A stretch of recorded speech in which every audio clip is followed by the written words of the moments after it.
Longtemps, Isabelle, qu'on va au cirque. Il y a 3500 ans déjà, en Crète, à Knossos, les Minoens allaient voir des athlètes faire leur numéro, en l'occurrence avec des taureaux, comme le montre cette magnifique fresque provenant du palais du roi Minos.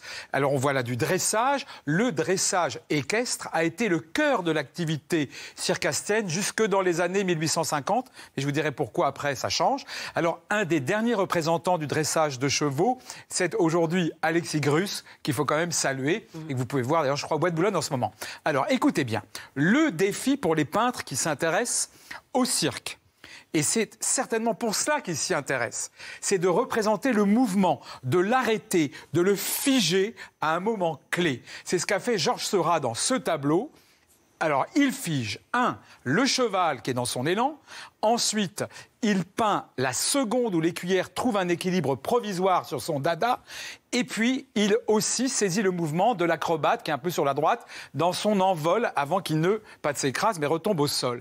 Et c'est ce qui va passionner tous les peintres qui s'intéressent au cirque. Le mouvement, arrêter le mouvement. C'est le cas d'Edgar Degas. Vous connaissez ces danseuses. Il s'intéresse aussi au cirque pour le mouvement et puis pour le danger. Regardez ce tableau.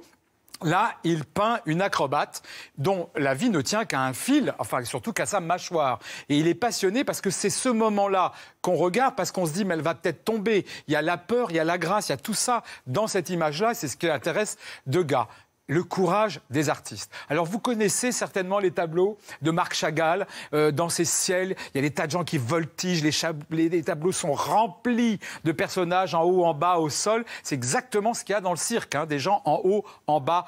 Voilà, donc on comprend la passion de Chagall pour le cirque. Et ça donne ce tableau où, alors là, c'est un festival, tout voltige, les cuillères, c'est coloré. c'est joyeux, c'est coloré, c'est dingue, parce que tous les personnages sont comme en lévitation. Puis même si vous regardez bien, le cheval est en lévitation et le clown, lui aussi, est en l'air. Et cette euphorie, ce monde-là, Chagall, mais l'épousera tout le temps. Il fait la même chose dans ses tableaux. Il remplit, il met plein de couleurs.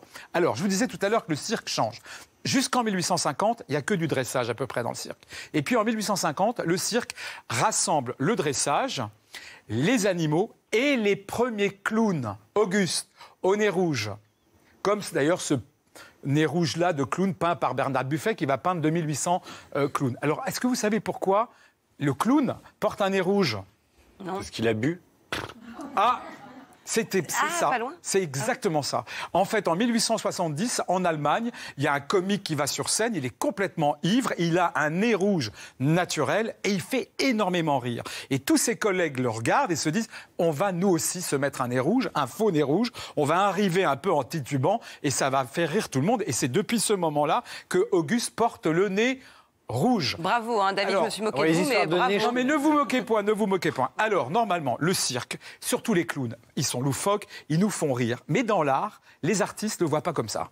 Ils le voient plutôt comme un personnage toujours un peu triste, au bout du rouleau. Et là encore, on revient à Bernard Buffet, qui a peint vraiment beaucoup de clowns. Eh bien, celui-là, il nous fait plus rire du tout. Et il a d'ailleurs la bouche, vous savez, il y a comme une espèce de sparadrap. Il n'a plus rien à dire. Il est épuisé, il est triste. Et puis, il a ce sourcil qui tombe. Et en fait, la plupart des artistes voient dans le clown, eh bien, voient... Je ne sais pas ce qui se passe entre vous, là. Mais non, mais c'est un numéro. Chose, c'est de la précision. Bon, peu importe. Alors, la plupart des artistes représentent donc les clowns de façon un peu triste. Et en fait, le clown, qu'est-ce qu'il fait? Il déguise sa tristesse par plein de couleurs et de joie. Mais en fait, dedans, il est triste. C'est ce que nous raconte cet artiste que j'adore, qui s'appelle Ugo Rondinone. Vous avez pu le voir au Palais de Tokyo. Et il balade ses clowns dans différents musées. En ce moment, vous pouvez aller près de, je crois, Copenhague, au musée d'Arken, pour voir ses clowns. Alors, regardez bien. Tous ces clowns sont seuls. C'est la même pièce, mais ils sont seuls, isolés dans leur songe. Ils sont solitaires. Ce clown-là, il est solitaire. Il est perdu, exactement comme nous. Il est triste comme on l'est à l'intérieur de nous. Il est assis, pas debout, pas triomphant. Donc, pour les artistes, en général, les clowns sont des songeurs fragiles, comme nous. Ça fait peur, les clowns. Merci. Et maintenant, attendez. Écoutez, il y a un clown, le plus célèbre du monde, que nous devons saluer. Chapeau bas, Charlie Chaplin. Enfant de la balle, Chaplin a inventé Charlot, avec ses immenses chaussures de clown, à se prendre les pieds dans le tapis de la vie. Merci beaucoup, Daniel. Stephen King. Et Stephen King, oui, bien sûr.